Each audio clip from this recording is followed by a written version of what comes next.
خضر، تم میرے ساتھ چل رہے ہو. میں نے DIG سے تمہارے جانے کی بھی اجازت لے لی ہے. سب سے پہلی بات یہ کہ ہمارے پاس صرف ایک ہفتہ ہے. ایک ہفتے میں ہی جو معلوم کرنا ہے وہ کر کے آنا ہے. تمہارا جو دوست ہے ہمیں اس کی بھی بہت ضرورت پیش آنے والی ہے. کل ہمیں نکلنا ہے. رات تک سب چیزوں کی ڈیٹیل تیار کرو. ہمیں وقت ضائع نہیں کرنا. تمہیں جو انفو اکٹھی کرنے کا کہا تھا اس کا کیا بنا؟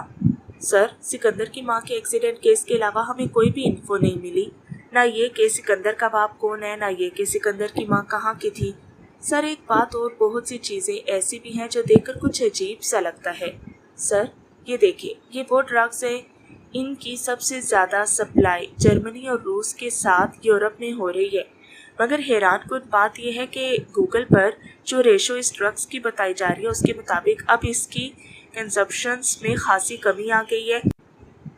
مگر اگر سیلنگ پوائنٹ آف ویو سے دیکھا جائے تو اس ڈرگز کی قیمت بہت زیادہ ہے اور بہت بھاری بھرکم تعداد میں اسے بیچا جا رہا ہے. ایک بات سمجھ سے باہر ہے کہ اگر اس کو بیچنے کی تعداد میں اضافہ ہو رہا ہے تو ڈرگز جا کہاں رہا ہے. مجھے بھی ایک چیز کا پتہ چلا ہے. یہ دیکھو، یہ 4 سال پہلے کی تصویر ہے جو مجھے کلب کے بیچ پر اتفاقاً ملی ہے.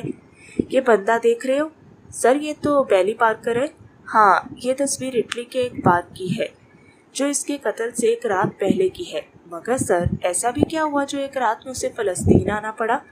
خضر، سب سے بڑی بات ہی یہی ہے کہ فلسطین ہی کیوں، جہاں سکندر بھاؤ اس سے قتل سے ایک رات پہلے گیا تھا.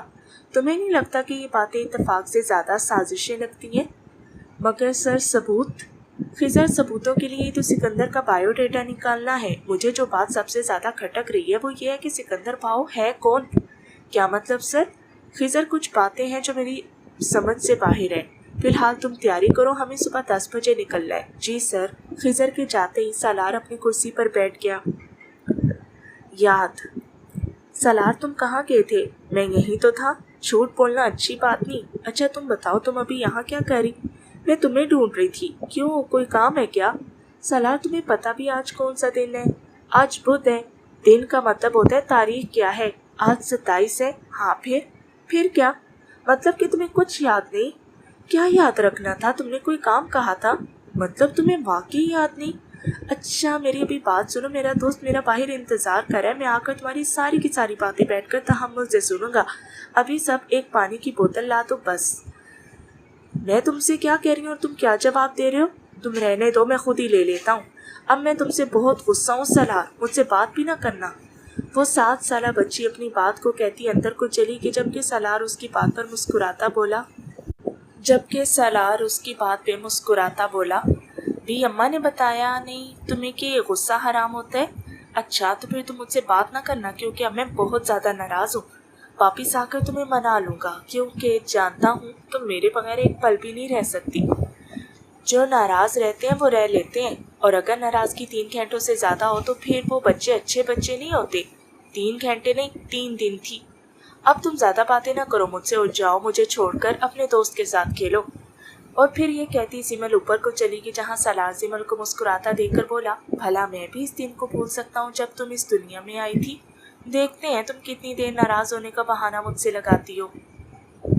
حال کاش تم مل جاؤ، بہت تنہا ہو گیا ہوں. ایک فون ایک میسج کر کے اپنا بتا دو. 12 سال سے تمہیں ڈھونڈنے کی ناکام کوشش کر رہا ہوں. نہیں معلوم تم کہاں ہو، نہیں جانتا تمہیں کہاں ڈھونڈوں. ایک بار واپس آ جاؤ، پھر تمہاری حفاظت اپنی جان سے زیادہ کروں گا.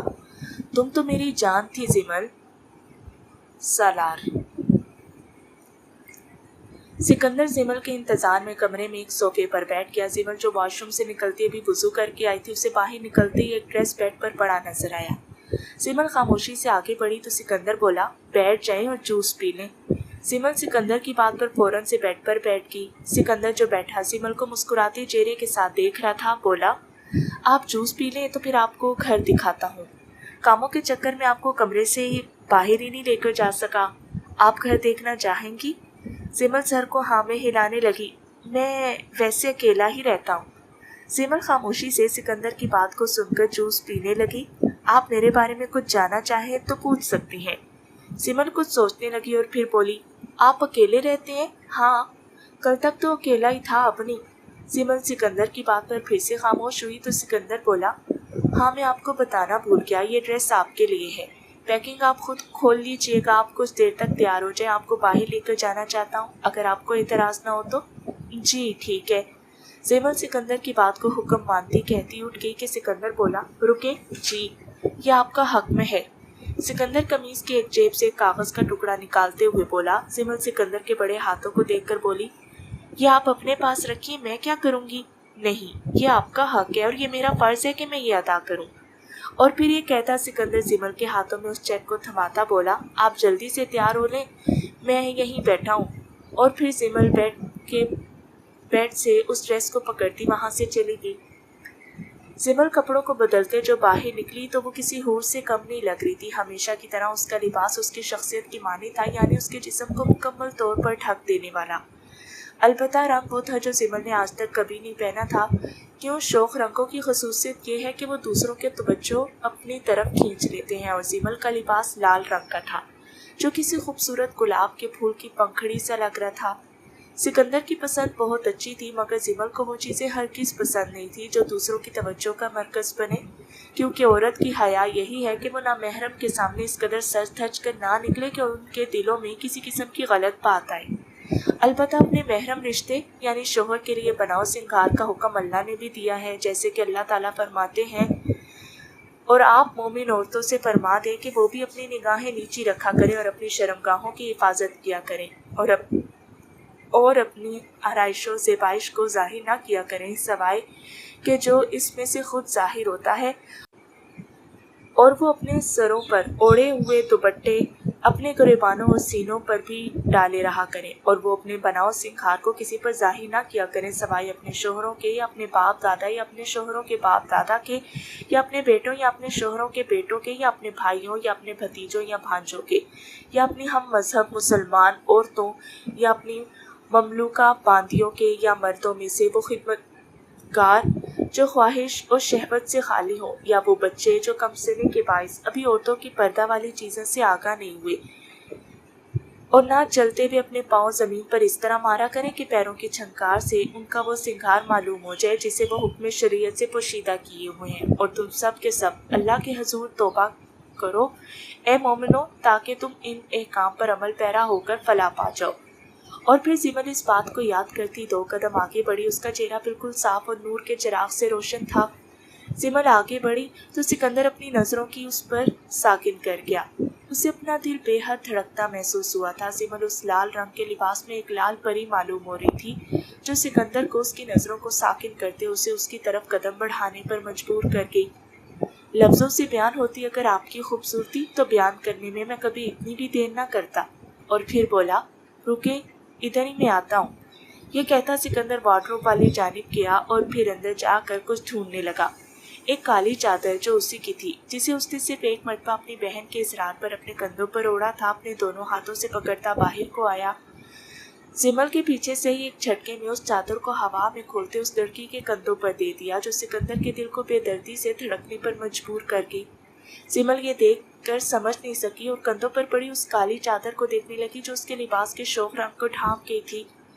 सिकंदर ज़ेमल का ये अंदाज देखकर उसकी तरफ 2 कदम बढ़ा और उसे कंधों से पकड़ता बोला, जिसकी वजह से ज़ेमल भी उसकी तरफ मतवज्जे हुई। मैं नहीं चाहता कि किसी की तवज्जो आपकी तरफ मरकूज हो।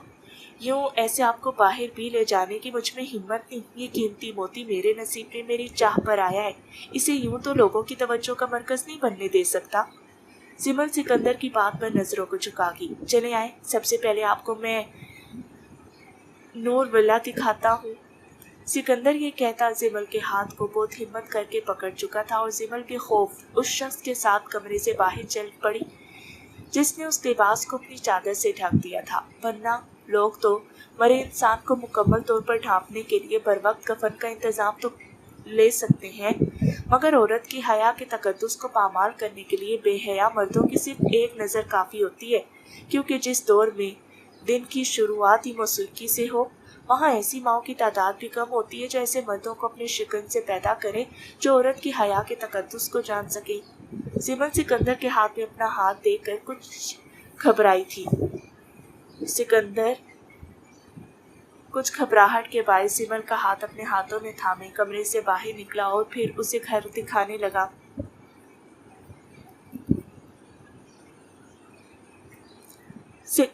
सिकंदर सिमल को एक के बाद एक जगह दिखाने लगा। ऊपर से लेकर घर का हर कोना वो सिमल को दिखाने लगा। वो घर इतना बड़ा और इतना खूबसूरत था कि सिमल अब तक हैरान थी। 4 दिन सिर्फ उसने उस कमरे में मौजूद दीवारों में गुजारे थे। हर चीज एक से बढ़कर एक थी। हर तरफ रोशनी के लिए बड़े बड़े झूमर लगे थे। घर बहुत आलीशान तरीके से सजाया गया था। आपका घर बहुत खूबसूरत है, सिमल बकायदा घर की तारीफ करती बोली। हमारा घर? सिकंदर सिमल की बात को दुरुस्त करता बोला, जानती हैं कि इस घर का नाम नूर अला क्यों है? नहीं, इस घर का नाम मेरी माँ के नाम पर है, माह नूर। उनके चेहरे पर भी आपके चेहरे की तरह बेहद नूर था। वो बहुत खूबसूरत थी, मेरी कायनात थी, मेरी जन्नत। अब कहाँ है वो? छोड़ गई मुझे अकेला, तन्हा करके। कहाँ? आपने उन्हें ढूंढा नहीं? जो नजरों के सामने ही दम तोड़ जाए उन्हें कहाँ ढूंढा जा सकता है? जानती हैं, मुझे लगता था कि जन्नत जिनको मिल जाए वो उन्हीं के पास रहती है, मगर माँ को देखा आखिरी मंजर मेरी जिंदगी को जन्नत से दोज़ख कर गया। सिमल सिकंदर की बातों में छुपा हुआ दर्द महसूस कर रही थी, मगर वो उस शख्स को जुबान से दोज़ख का लफ्ज सुनकर चौंकी थी और फिर बोली, जिंदगी कुछ पल की होती है। यहाँ मिल जाने वाली नेमतें अल्लाह की अता करता नेमतों में से एक है। आप जानते हैं कि जो लोग हमें छोड़ जाते हैं वो कहाँ जाते हैं? कहाँ? वो अल्लाह के पास जाते हैं और फिर अल्लाह उन्हें अपने पास रखते हैं उस वक्त तक जब तक हम भी अल्लाह के पास न चले जाएं। फिर जब हम अपने सारे अमालों का हिसाब दे देंगे तो अल्लाह भी हमें उनकी तरह जन्नत में भेज देंगे और फिर जन्नत में हमेशा हमेशा के लिए वो लोग मिल जाएंगे जिनको दुनिया में हम याद करके रोते हैं। सिकंदर सिमल की बात पर मुस्कुराया। उसे ऐसा लगा जैसे वो लड़की उसे बच्चों की तरह बहला रही हो। और अगर हम उनकी तरह जन्नत में ना जाएं तो क्या फिर मुलाकात नहीं होगी? इंसान ये तो अच्छे से जानता होता है कि वो किस तरह के अमाल कर रहा है। वो जानता है कि कौन से अमाल उसे किस तरफ लेकर जाएंगे, जन्नत या फिर दोज़ख।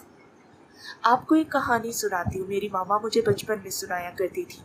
बहुत सदियों पहले की बात है कि एक जंगल में एक कबीला रहा करता था। वहाँ का सरदार बहुत अच्छा था, अपने कबीले के लोगों पर बहुत मेहरबान था।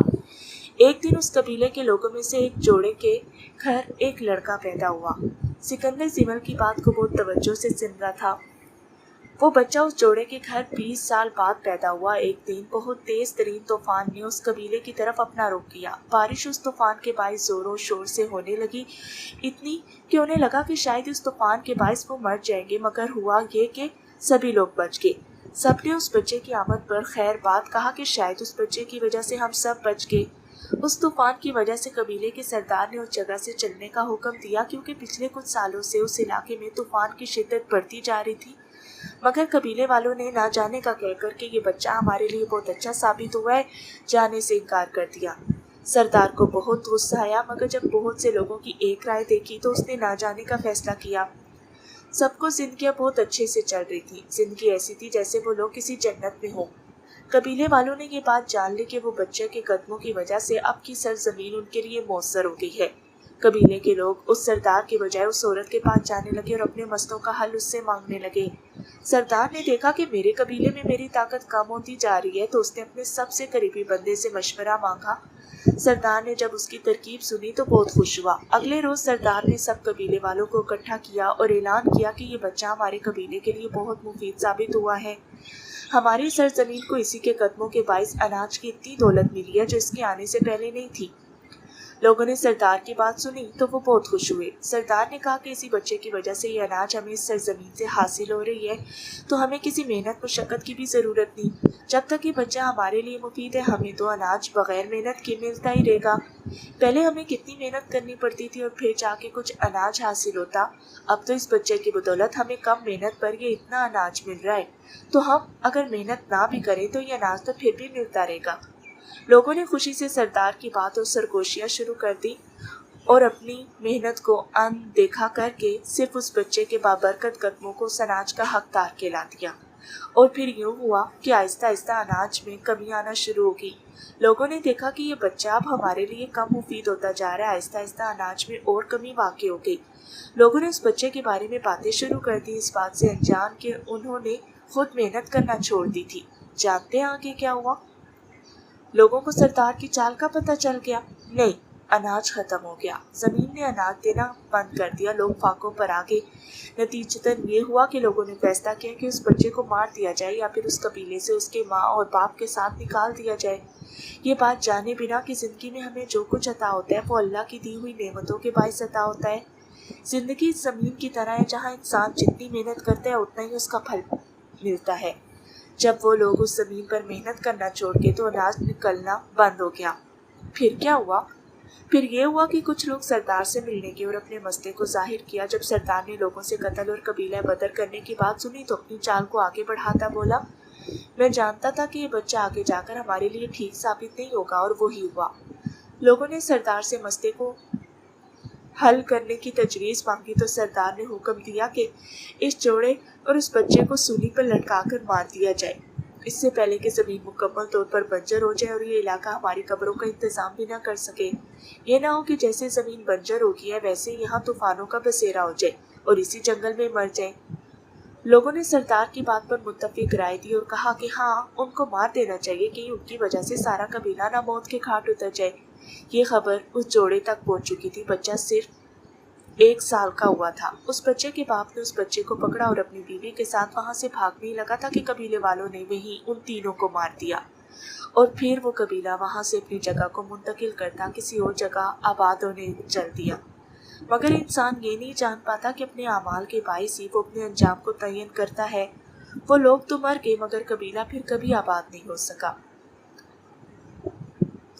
मेरी मामा मुझे ये कहानी इसलिए सुनाती थी, कहती थी कि जिमल इंसान की ज़िंदगी उस ज़मीन की तरह है कि अगर वो ये जान ले कि खुदावंद ने उसे ये ज़िंदगी नेमत के तौर पर अदा किया तो वो हर पल उस ज़मीन पर अपनी मेहनत के साथ अपने अमाल का बीज बोए। किसी नागहानी सूरत हाल को देखते हुए उस कबीले के लोगों की तरह मेहनत छोड़कर उस मासूम बच्चे के माँ और बाप पर अनाज की कमी का इल्ज़ाम न लगाए।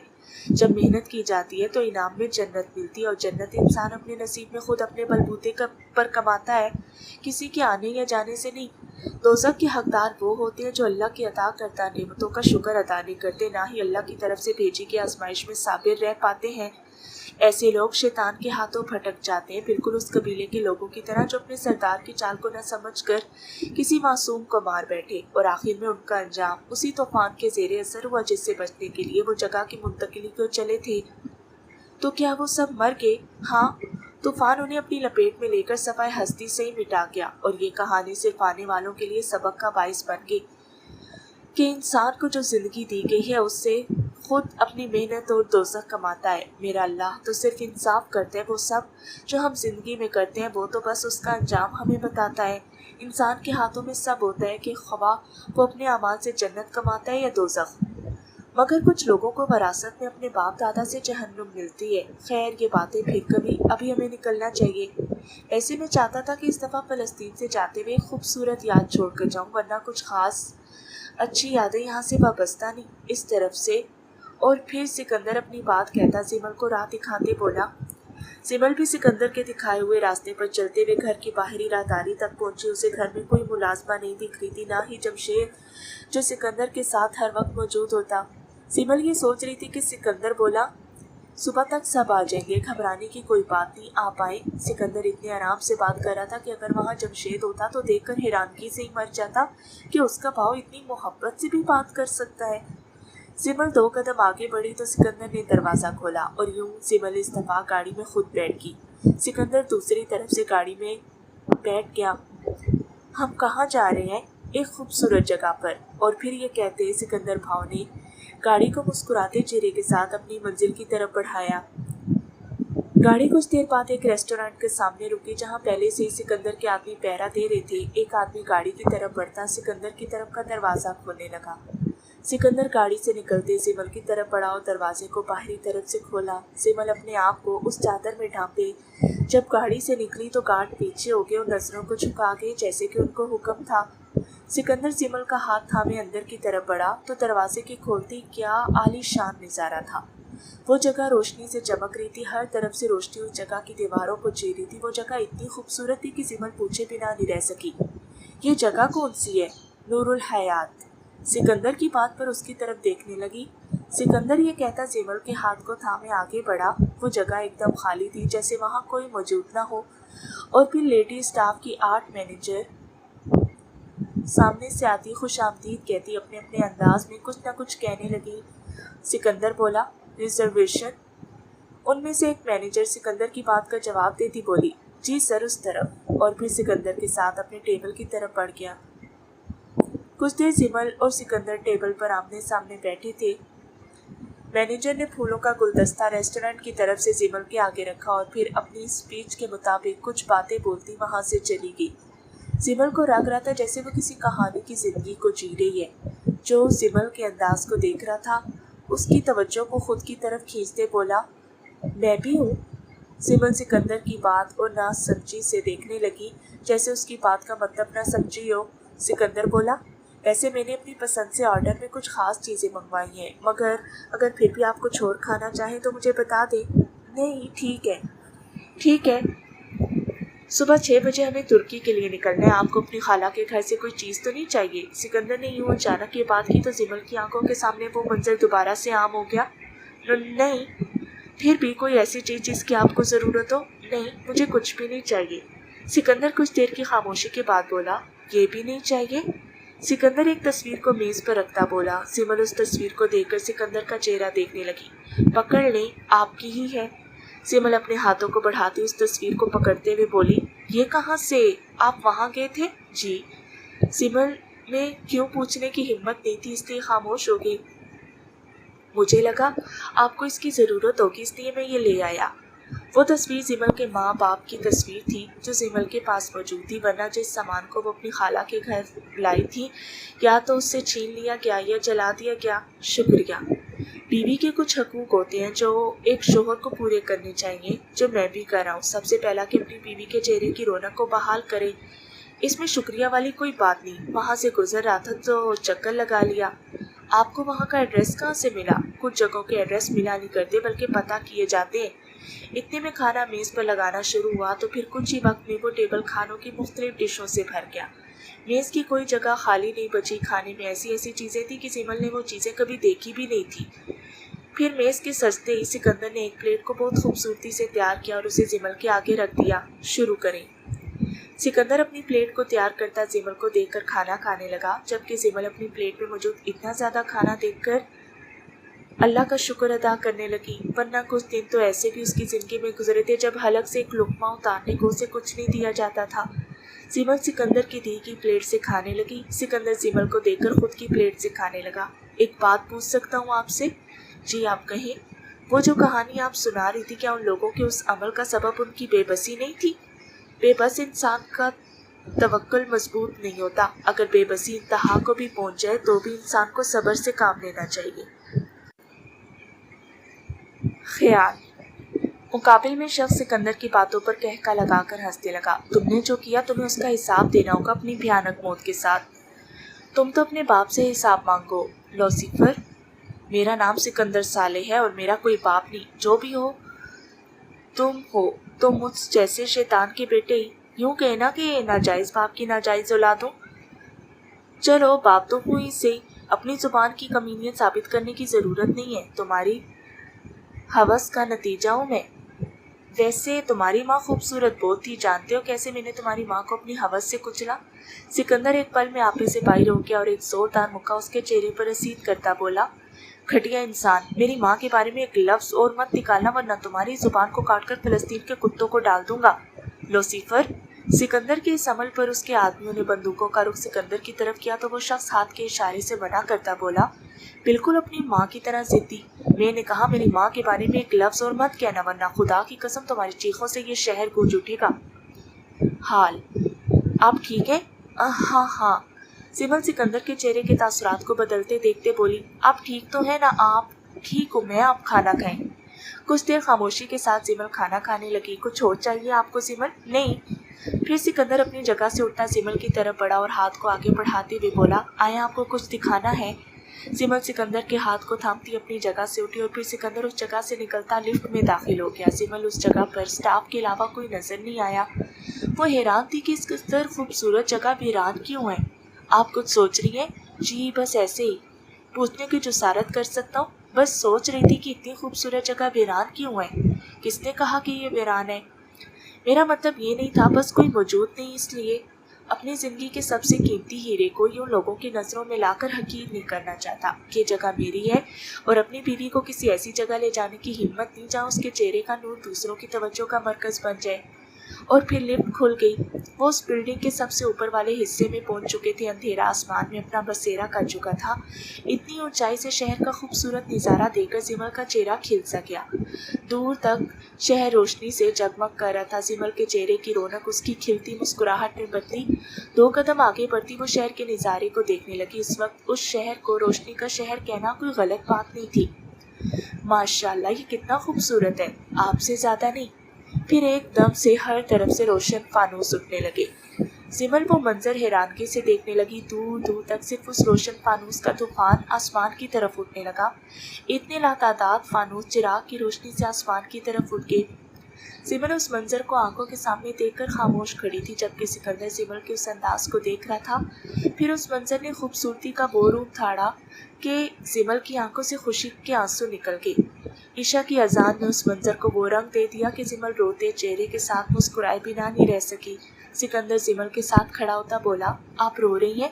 سمر روتے چہرے پر مسکراہٹ لیے نامی سر ہلانے لگی۔ پھر نظروں کے سامنے وہ لاتعداد فانوس شہر کے ہر گوشے میں اڑنے لگے، آسمان کو اپنی آمد کے ساتھ روشن کر کے۔ مگر سکندر کے لیے اس آسمان کی طرف اٹھتے فانوس صرف تاروں کی حیثیت رکھتے تھے، کیونکہ اس کی دنیا کا چاند اس کے پاس کھڑا تھا۔ پہلی بار اس قدر مسکراہٹ کا بسیرا بچھائے سکندر نے سمر کے چہرے کو دیکھنے لگا، اور پھر وہ منظر اذان کے کلمات کی ادائیگی پر تکمیل کو پہنچا۔ کافی دیر سمر اس کھلی ہوا کو محسوس کرتی رہی۔ 12 سال اس نے اس آسمان کو صرف اس کھڑکی کی بدولت دیکھا تھا، مگر آج وہ اس ہوا کے ساتھ اس منظر کو اپنے دل میں بسا چکی تھی۔ کچھ دیر دور کسی مسجد کے گنبد کو دیکھتی رہی اور پھر بولی، وہ کون سی مسجد ہے؟ یہ شاید مسجد عمر کبیر ہے۔ اچھا، سمر بہت حیرانگی سے جواب دیتے ہی بولی، کیا آپ کبھی یہاں گئے ہیں؟ ہاں، ایک دفعہ اپنی ماں کے ساتھ گیا تھا۔ اور مسجد اقصیٰ؟ نہیں۔ سمر سکندر کے جواب پر خاموش ہوئی تو سکندر بولا، ویسے مسجد الاقصیٰ یہاں سے 5.5 گھنٹے کی مسافت پر ہے۔ مسجد اقصیٰ یروشلم کے پرانے شہر ماؤنٹ ٹیمپل پر واقع ہے، یا یہ کہا جائے کہ یہ قدس کے شہر میں واقع ہے جو فلسطینی خطے میں ہے۔ میری ماما یہاں فلسطین کی تھی۔ سمر بولی، میری ماما کی پہلی ملاقات میرے بابا سے اسی شہر میں ہوئی، اور دوسری قدس کے شہر میں، جہاں میرے بابا نے انہیں کلمہ پڑھا کر مسلمان کیا۔ میں یہیں کا ہوں، مگر میری ماں ماہ نور وہ پاکستان سے تھی، مگر میری نسبت اس ملک سے میری پیدائش کے باعث زیادہ ہے۔ تو پھر آپ نے اب تک مسجد اقصیٰ نہیں دیکھی، ایسا کیوں؟ وہ ایک مسجد ہے بس، بھلا اسے دیکھنے یا نہ دیکھنے سے کیا فرق پڑتا ہے؟ وہ مسجد مسلمانوں کا قبلہ اول اور خانہ کعبہ اور مسجد نبوی کے بعد تیسرا مقدس ترین مقام مانا جاتا ہے۔ مسجد اقصیٰ حقیقت میں ہم مسلمانوں کی میراث ہے۔ مسجد اقصیٰ کوئی عام مسجد نہیں ہے۔ ایسا کیا ہے اس میں؟ آپ جانتے ہیں کہ یہودیوں کے لیے وہ مسجد کس قدر اہم ہے؟ آپ کے مطابق وہ مسجد مسلمانوں کی میراث ہے، تو پھر وہ مسجد یہودیوں کے لیے اتنی اہم کیوں؟ جہاں تک مجھے پتہ ہے تو یہودیوں کا اسلام سے بہت بڑا اختلاف ہے، مگر میری ماما بتاتی تھی کہ یہودی مذہب کے پیروکاروں کے موقف کے مطابق اس جگہ پر پہلے سلیمانی ہیکل تھی۔ سلیمانی ہیکل کیا ہے؟ دراصل ہیکل سلیمانی حضرت سلیمان کے ساتھ منسوب ہے۔ حضرت سلیمان اللہ کے نبیوں رسولوں میں سے ایک تھے۔ آپ کو اللہ نے ایسی نبوت و حکومت عطا کی جہاں ہوائیں ان کے لیے مسخر تھیں، پرندے آپ علیہ السلام کے حکم کے پابند تھے، آپ کو ان کی بولیاں اللہ نے سکھائی تھی۔ اسی طرح شیاطین اور جنات بھی حضرت سلیمان کے لیے مسخر کیے گئے، جو ان کے لیے مختلف خدمات سر انجام دیتے۔ تابوت سکینہ اسی ہیکل میں تھا جس ہیکل کو یہودی دوبارہ تعمیر کرنا چاہتے ہیں۔ تو اس تابوت میں آخر ایسا کیا ہے جو یہودی اس قدر اس ہیکل کو تعمیر کرنا چاہتے ہیں؟ دراصل یہ تابوت حضرت آدم کا بابرکت صندوق تھا، جو آپ کے بعد نسل در نسل چلتا ہوا حضرت یعقوب تک پہنچا اور پھر بنی اسرائیل کے انبیاء میں منتقل ہوتا رہا۔ حضرت موسیٰ، حضرت ہارون اور دیگر انبیاء کے تبرکات اس میں محفوظ تھے، جن میں بطور خاص حضرت موسیٰ کا عصا، تورات کی وہ تختیاں جو کوہ سینا پر حضرت موسیٰ پر نازل ہوئیں، وہ برتن یا دسترخوان جو آسمانوں سے من و سلوہ کے ساتھ اترا تھا۔ جب بنی اسرائیل کی نافرمانیوں کا سلسلہ دراز ہو گیا تو اللہ تعالیٰ نے ان سے یہ نعمت چھین لی۔ قرآن پاک میں سورہ بقرہ میں اللہ تعالیٰ فرماتے ہیں، اس کے ساتھ ان کے نبی نے ان کو یہ بھی بتایا کہ خدا کی طرف سے اس کے بادشاہ مقرر ہونے کی علامت یہ ہے کہ اس کے عہد میں وہ صندوق تمہیں واپس مل جائے گا، جب میں تمہارے رب کی طرف سے تمہارے لیے سکون قلب کا سامان ہے، جس میں آل موسیٰ اور آل ہارون کے چھوڑے ہوئے تبرکات ہیں، اور اور جس کو اس وقت فرشتے سنبھالے ہوئے ہیں۔ اگر تم مومن ہو تو یہ تمہارے لیے بہت بڑی نشانی ہے۔ تو کیا یہودیوں کو وہ تابوت مل گیا؟ جی، حضرت طالوت علیہ السلام کے دور میں یہ تابوت سکینہ یہودیوں کو دوبارہ مل گیا۔ اس کے بعد جب حضرت داؤد کا دور آیا تو آپ نے تابوت سکینہ کے تحفظ کے لیے ایک مضبوط اور عظیم عمارت کی تعمیر کا فیصلہ کیا، مگر اس عمارت کی مکمل تعمیر ان کے بیٹے حضرت سلیمان کے دور میں مکمل ہوئی، جسے ہیکل سلیمانی کا نام دیا گیا۔ میرے بابا بتاتے تھے کہ بیت المقدس کی تعمیر حضرت سلیمان علیہ السلام نے جنات سے کروائی۔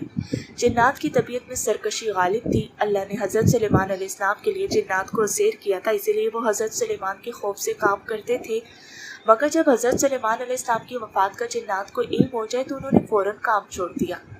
میرے بابا بتاتے تھے کہ جب حضرت سلیمان علیہ السلام کی وفات کا وقت قریب آیا تو حضرت سلیمان علیہ السلام موت کی تیاری کر کے اپنے محراب میں داخل ہوئے، جو شفاف شیشے سے بنی ہوئی تھی، جہاں سے باہر سے اندر کی سب چیزیں نظر آتی تھی، اور پھر آپ اپنے معمول کے مطابق عبادت کے لیے ایک سہارا لے کر کھڑے ہو گئے تاکہ روح پرواز کرنے کے بعد بھی جسم اس عصا کے سہارے اپنی جگہ کھڑا رہے، اور پھر حضرت سلیمان کی روح وقت مقرر پر قبض کر لی گئی، مگر وہ اپنے عصا کے سہارے اپنی جگہ کھڑے رہے، لیکن باہر سے حضرت سلیمان علیہ السلام ایسے نظر آتے تھے کہ وہ عبادت میں مشغول ہیں۔ جنات کی یہ مجال نہیں تھی کہ پاس آ کر دیکھ سکتے۔ حضرت سلیمان کو زندہ سمجھ کر وہ کام میں مشغول رہے، یہاں تک کہ سال بھر گزر گیا اور تعمیر بیت المقدس کا بقیہ کام پورا ہو گیا۔ پھر تو اللہ تعالیٰ نے خون کا کیڑا، جسے فارسی میں دیوک اور اردو میں دیمک کہا جاتا ہے، جس کو قرآن کریم نے دابۂ ارض کا نام دیا ہے، عصائے سلیمانی پر مسلط کر دیا۔ دیمک نے عصا کی لکڑی کو اندر سے کھا کر کمزور کر دیا اور پھر عصا کا سہارا ختم ہو گیا۔ حضرت سلیمان کا وجود فرش زمین پر تشریف فرما ہو گیا۔ اس وقت جنات کو ان کی موت کی خبر ہوئی۔ حضرت سلیمان نے اس مسجد بیت المقدس کی تکمیل نمایاں و عظیم الشان تعمیرات کے ساتھ اللہ کے حکم سے جنات سے مکمل کروائی، اس لیے اسے ہیکل سلیمانی کہا جاتا ہے۔ تو پھر مسجد اقصیٰ کی ہی جگہ پر کیوں یہودی چاہتے ہیں کہ وہ وہی ہیکل تعمیر کریں؟ دراصل ہیکل سلیمانی سے مراد وہی مسجد بیت المقدس ہے جسے آج ہم مسجد اقصیٰ کے نام سے جانتے ہیں۔ مسجد اقصیٰ مسلمانوں کے ساتھ ساتھ یہودیوں اور عیسائیوں دونوں کے لیے بھی بہت مقدس جگہ مانی جاتی ہے، کیونکہ مسجد اقصیٰ مسلمانوں کا قبلہ اول تھا، یعنی مسلمان مسجد اقصیٰ کی طرف رخ کر کے نماز ادا کرتے۔ اس کے علاوہ مسجد اقصیٰ وہ جگہ ہے جہاں سے آپ صلی اللہ علیہ وسلم معراج پر اللہ سے ملاقات کو گئے۔ معراج؟ سکندر نے اسے معراج کا لفظ سنا جیسے وہ اس بات سے بالکل نہ آشنا ہو۔ کیا آپ معراج کا واقعہ نہیں جانتے؟ سکندر زمل کی بات کا جواب نہیں دے سکا۔ وہ دیتا بھی کیا؟ 7 سال کی عمر میں اس کی ماں کی گود اس سے چھین لی گئی۔ اس کے بعد سے لوگوں کے ساتھ اس نے اپنی زندگی کے سفر کا آغاز کیا۔ وہ اسے بہت دور گناہوں میں لے گی۔ کچھ شک نہیں کہ ایک مسلمان کے لیے شرف کی بات ہے کہ وہ اپنے دین کے متعلق علم نہیں رکھتا۔ معراج وہ موقع ہے جہاں جیسے گناہ گاروں کے لیے نبی پاک صلی اللہ علیہ وسلم کو اللہ نے نمازوں کا تحفہ عطا فرمایا، اور مسجد اقصیٰ اس لیے کوئی عام مسجد نہیں کہ اسی مسجد سے آپ صلی اللہ علیہ وسلم معراج پر گئے۔ اللہ کے حکم سے حضرت جبرائیل 50,000 فرشتوں کی بارات اور براق لے کر نبی آخر الزماں صلی اللہ علیہ وسلم کی خدمت میں حاضر ہوئے تھے اور عرض کیا کہ اے اللہ کے رسول، آپ کا رب آپ سے ملاقات چاہتا ہے۔ براق کیا ہے؟ براق وہ سواری ہے جس پر آپ صلی اللہ علیہ وسلم سوار ہو کر معراج پر گئے تھے۔ پھر آگے کیا ہوا؟ پھر عرش سفر کی تیاریاں شروع ہونے لگیں۔ آپ صلی اللہ علیہ وسلم کی بارگاہ میں آپ کی سواری براق کو حاضر کیا گیا، مگر میرے نبی نے کچھ توقف حضرت جبرائیل سے فرمایا۔ جبرائیل امین نے اس پس و پیش کی وجہ دریافت کی تو آپ نے ارشاد فرمایا، مجھ پر تو اللہ رب العزت کی اس قدر نوازشات ہے، مگر روز قیامت میری امت کا کیا ہوگا؟ میری امت پل صراط سے کیسے گزرے گی؟ اسی وقت اللہ تعالیٰ کی طرف سے بشارت دی گئی، اے محبوب، آپ امت کی فکر نہ کیجیے، ہم آپ کو امت کو پل صراط سے اس طرح گزار دیں گے کہ اسے خبر بھی نہیں ہوگی۔ اس واضح بشارت کے بعد حضرت محمد صلی اللہ علیہ وسلم براق پر سوار ہو گئے۔ جبرائیل امین نے رکاب تھامی، میکائیل نے لگام پکڑی، اسرافیل نے زین سنبھالی، جس کے ساتھ ہی 50,000 فرشتوں کے سلام کی صدا سے آسمان گونج اٹھے۔ پھر اللہ نے آپ صلی اللہ علیہ وسلم کو مکہ سے مسجد اقصیٰ کی سیر کروائی، جس کا ذکر اللہ خود قرآن میں کرتے ہیں کہ पाक है वो ज़ात जिसने अपने ख़ास बंदे को रात के कुछ हिस्से में मस्जिद हराम से मस्जिद अक्सा तक सैर कराई, जिसके इर्द गिर्द हमने बरकतें रखी हैं ताकि हम इसे अपनी अजीम निशानियाँ दिखाएं। बेशक वही सुनने वाला देखने वाला है। मस्जिद अक्सा में एक मकाम वो है जहाँ आप सल्लल्लाहु अलैहि वसल्लम ने तमाम अंबिया कराम की नमाज की इमामत फरमाई।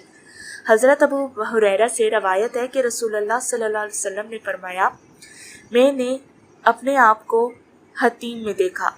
कुरैश मुझसे मेरे रात के सफ़र के बारे में सवाल कर रहे थे। उन्होंने मुझसे बैतुल मुक़द्दस की कुछ चीज़ों के बारे में पूछा जो मैंने गौर से नहीं देखी थी।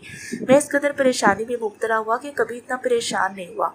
आपने फरमाया, पर अल्लाह ताला ने इस बैतुल मुक़द्दस उठाकर मेरे सामने कर दिया। मैं उसकी तरफ देख रहा था। वो मुझसे जिस चीज़ के बारे में भी पूछते मैं उन्हें बता देता। और मैंने खुद को अंबिया की एक जमात में देखा तो वहाँ मूसा थे, खड़े होकर नमाज पढ़ रहे थे जैसे कबीला शनु के आदमियों में से एक हो।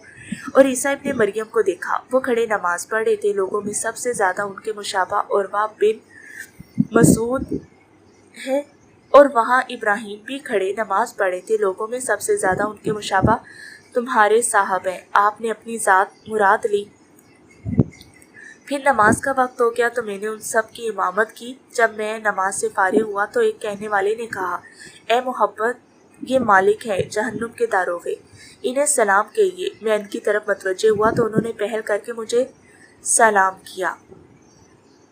और फिर मेराज के सफ़र का आगाज़ हुआ जहाँ आप सल्लल्लाहु अलैहि वसल्लम की पहले आसमान पर हज़रत आदम अलैहिस्सलाम, दूसरे आसमान पर हज़रत ईसा अलैहिस्सलाम और हज़रत यहया अलैहिस्सलाम, तीसरे आसमान पर हज़रत यूसुफ अलैहिस्सलाम, चौथे आसमान पर हज़रत इदरीस अलैहिस्सलाम, पाँचवें आसमान पर हज़रत हारून अलैहिस्सलाम, छठे आसमान पर हज़रत मूसा अलैहिस्सलाम और सातवें आसमान पर हज़रत इब्राहीम अलैहिस्सलाम से मुलाकात हुई।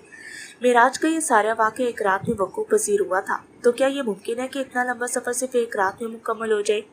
आप जानते हैं कि रात के सफ़र एक हिस्सा में मक्का मुकरमा से बैतुल मुक़द्दस जाना, अंबिया कराम की इमामत में वहाँ नमाज पढ़ना, फिर वहाँ से आसमानों तक तशरीफ़ ले जाना, अंबिया कराम से मुलाकात और फिर अल्लाह की दरबार में हाज़िरी, जन्नत और दोज़ख को देखना, मक्का मुकरमा तक वापस आना और वापसी पर कुरैश के एक तिजारती काफ़िले से मुलाकात होना जो मुल्क शाम से वापस आ रहा था। जब हज़ूर अकरम सल्लल्लाहु अलैहि वसल्लम ने इस तमाम वाक़े का जिक्र सुबह को बयान किया तो कुरैश ताज्जुब करने लगे और झुठलाने लगे। और फिर हज़रत अबू बकर सिद्दीक़ रज़ी अल्लाह ताला अन्हु के पास गए। हज़रत अबू बकर सिद्दीक़ रज़ी अल्लाह ताला अन्हु ने फरमाया कि अगर उन्होंने ये बात कही है तो सच फरमाया है। इस पर कुरैश के लोग कहने लगे कि क्या अबू बकर तुम इस बात की भी तस्दीक करते हो? तो उन्होंने फरमाया कि मैं तो इससे भी ज़्यादा अजीब बातों की तस्दीक करता हूँ कि वो ये कि आसमानों से आपके पास खबर आती है। इसी वजह से उनका लक़ब सिद्दीक पड़ गया। उसके बाद जब कुरैश मक्का की जानिब से हज़ूर अकरम सल्लल्लाहु अलैहि वसल्लम से बैतुल मुक़द्दस के अहवाल दरियाफ्त किए गए तो अल्लाह तबारक व तआला ने बैतुल मुक़द्दस को हज़ूर अकरम सल्लल्लाहु अलैहि वसल्लम के लिए रोशन फरमा दिया। उस वक्त आप हतीम में तशरीफ़ फरमा थे। कुरैश मक्का सवाल करते जा रहे थे और आप जवाब देते जा रहे थे। आपको इस वाक़े का इल्म कैसे हुआ? मेरे पापा बचपन से ही मुझे इन बातों की तालीम दिया करते। वो चाहते थे कि मैं कुरान को हिफ्ज़ करूं। वो मेरी दीन की तरफ रग़बत करने के लिए मुझे वो बातें बताते थे कि जिससे मेरे अंदर मेरे दीन की मोहब्बत का चिराग जल जाता था। मेरी मामा बेशक यहूदी ख़ानदान से थी, मगर मेरे बाबा कहते थे कि मेरी माँ के चेहरे के अहवाल नूर के साथ तब्दील हो गए जब उन्होंने इस्लाम को कबूल किया। मेरी मामा की तरबियत मेरे बाबा ने की और मेरी मामा जो कुछ मेरे बाबा से सुनती वो मुझ तक ज़रूर पहुँचाती। मैंने अपनी मामा को सुबह में हंसते और रातों को रोते देखा है। वो कहती थी कि वो हक़ की राह को 25 साल की गुमराही के बाद हासिल कर सकी है। वो चाहती थी कि मैं उनकी तरह उन सब से नाआशना ना रहूं। इसलिए वो और बाबा दोनों मुझे बहुत छोटी उम्र से इन बातों की तालीम देते थे। आप अपनी खाला के पास कितना अर्सा रही हैं? तकरीबन 12 साल। क्या आप इन 12 सालों में ये बातें आपके ज़हन में धुंधली नहीं हुई? नहीं, कभी नहीं। जानते हैं कि इंसान का कुल सरमाया क्या होता है? उसकी दौलत। दुनियावी ज़ुबान में दौलत कुल सरमाया मानी जाती है, मगर दर हकीकत एक मुसलमान का कुल सरमाया उसके रब की तरफ से अता करता वो तमाम नेमतें हैं जो उसका रब उसकी तरफ अता फरमाता है। और उसमें से एक नेमत दीन की तालीमात है जो इंसान कुरान, हदीस और इस्लामी तारीख़ के अवराक से हासिल करता है। आपकी बातों से मुझे दुख महसूस हुआ है कि मैं कभी मस्जिद नहीं देख सका जो आपके लिए इतनी मुकद्दस है। हर मुसलमान के लिए मस्जिद अक्सा, हरम काबा और मस्जिद नबवी के बाद तीसरी सबसे मुकद्दस बारगाह है, यानी हम सब के लिए। तो क्या फिर आप वो मस्जिद अभी देखना चाहेंगी? सिकंदर बहुत अलग अंदाज में बात का रुख बदलता बोला, सिमल जो सिकंदर के उस अंदाज को मतवज्जे होते हुए बहुत हैरानगी से बोली, अभी? आपका मतलब फिर हाँ ही है? सिकंदर जैसे सिमल के सवाल में जवाब को तलाश करता बोला। रुकें। फिर सिकंदर फोन को निकालता बोला, जमशेद कहाँ हो तुम? जी भाव, मैं बेसमेंट में ही हूँ, आपको कुछ बताना था दरअसल। ये बातें बाद में करना, अभी यहाँ मेरे पास एक वलीम है को भेजो। मार्क्स को कहो कि हेलीकॉप्टर का इंतजाम करके यहाँ भेजे। मगर भाऊ आप कहाँ जा रहे हैं? सुबह से पहले आ जाऊंगा, तुम सुबह निकलने की सारी तैयारी रखना समझे, और इस खास सामान का भी इंतजाम कर लेना, आगे ज़रूरत पड़नी है। जी ठीक है भाऊ। अगर आप अकेले जाएंगे? फ़ोन रखता हूँ, मार्क्स से कहो कि भाऊ ने कहा है कि सिर्फ 20 मिनट है, लोकेशन तुम्हें शेयर करता हूँ, 20 मिनट तक मेरा ये काम हो जाए। और फिर सिकंदर ये कहता फ़ोन बंद कर गया। सिमल सिकंदर की बात पर इतना हैरान थी कि कुछ ना कहकर भी वो बहुत कुछ कह चुकी थी। सिकंदर सिमल को देखकर मुस्कुराया और उसकी तरफ बढ़ता हुआ बोला, आपके साथ जिंदगी के सफ़र को तय करने की गिरफ्तारी तो दे ही चुका हूँ। अलबत्ता एक शहर से दूसरे शहर की मुसाफत को तय करने वाला ये सफ़र मेरी ज़िंदगी का सबसे खूबसूरत सफ़र होने वाला है। वैसे एक बात पूछूं आपसे? जी। क्या आप पहले कभी उस मस्जिद को देखने गई हैं? नहीं, अब तक देख नहीं सकी हूँ। तो मतलब आप भी मेरी तरह पहली बार वहाँ जाएंगी? हाँ जी। सिकंदर कुछ देर की खामोशी के बाद सिमल से मुखातिब होकर बोला, वैसे आप इतना बोलती नहीं है, मगर जब इस तरह की कोई बात शुरू करती हैं तो मुझे उस वक्त पता चलता है कि मेरी बीवी कोई आम लड़की नहीं है। चलिए, आपकी वजह से मैं भी उस मस्जिद को देख लूँगा जिसका आपने इतनी मोहब्बत से जिक्र किया है। और फिर खुले आसमान के तले वो दोनों खड़े रोशन शहर को जगमगाते देखकर एक दूसरे से गुफ्तगू करने लगे।